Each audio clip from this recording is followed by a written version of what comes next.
All cooking flavour চ্যানেলে আপনাদের সবাইকে স্বাগত জানাচ্ছি। আজকের রেসিপি চালা মাছের ঝাল। এই দেখুন, আমি চালা মাছ নিয়ে নিয়েছি। এটা নদীর চালা। আপনাদের ওখানে কি নামে পরিচিত এই মাছটি অবশ্যই কমেন্টে জানাবেন। বেশি কথা না বলে চলুন শুরু করা যাক। আমি মাছগুলোকে ভালো করে কেটে ধুয়ে নিয়েছি। এবার মাছগুলোতে আমি নুন আর হলুদ মাখিয়ে নেব।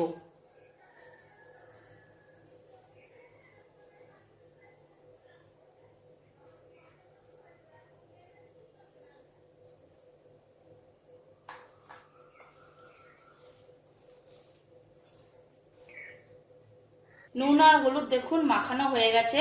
এবার মাছগুলো আমি হালকা ভেজে নেব। দেখুন তেলটা ভালো করে গরম হয়ে এসছে। এবার এর মধ্যে দিয়ে দেবো মাছগুলোকে।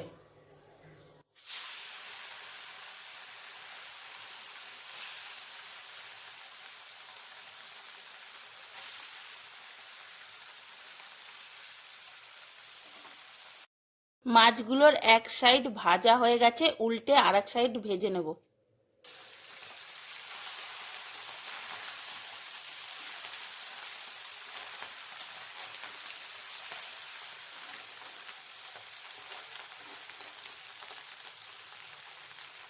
মাছটা ভাজা হয়ে গেছে, এবার একটা প্লেটের মধ্যে তুলে নেব।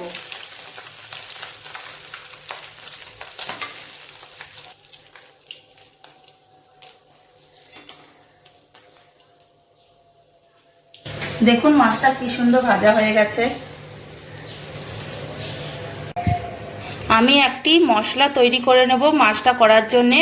তার জন্য এখানে আমি একটা বড় টমেটো নিয়ে নিয়েছি, 7-8টা কাঁচা লঙ্কা নিয়ে নিয়েছি, আর খানিকটা সর্ষে নিয়ে নিয়েছি। কাঁচা লঙ্কাটা আপনারা আপনাদের স্বাদ মতো কমিয়েও দিতে পারেন, বাড়িয়েও দিতে পারেন। আমি এগুলিকে একটা স্মুথ পেস্ট বানিয়ে নেব।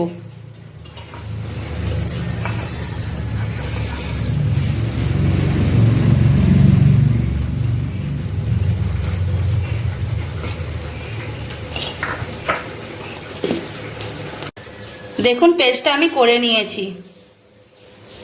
এবার তেলের মধ্যে দিয়ে দেবো খানিকটা গোটা কালো জিরে।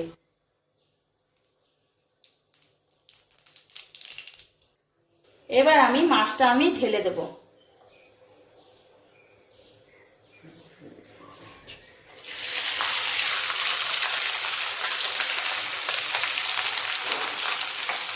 মাছটা ঢেলে দেওয়ার পরে আগে থেকে যে আমি পেস্টটা করে রেখেছিলাম সেটাও এর মধ্যে দিয়ে দেব।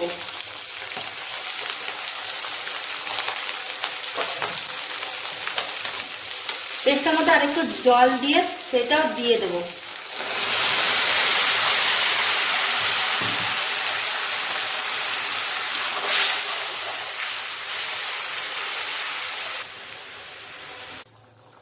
এর মধ্যে দিয়ে দেব স্বাদ মতো নুন।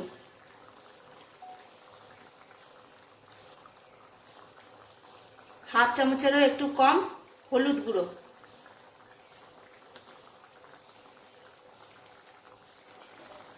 এবার আমি কড়াইটা ঢেকে দেব।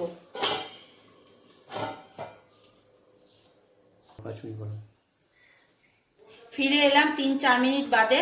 এবার ঢাকনাটা খুলবো আমি। দেখুন মাছটা আমার হয়ে গেছে। এবার এর মধ্যে দিয়ে দেব 4-5টা চেরা কাঁচা লঙ্কা।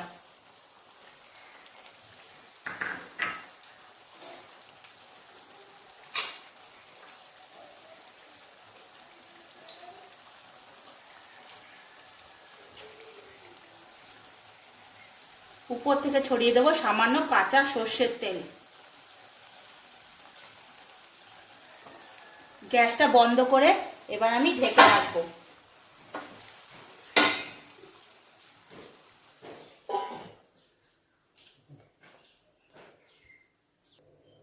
রেডি হয়ে গেছে আমার চালা মাছের ঝাল।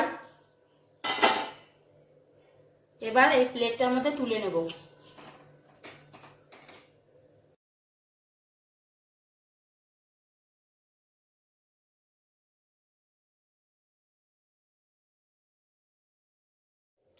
এবার উপর থেকে কিছুটা ধনেপাতা ছড়িয়ে গরম গরম ভাতের সঙ্গে পরিবেশন করুন।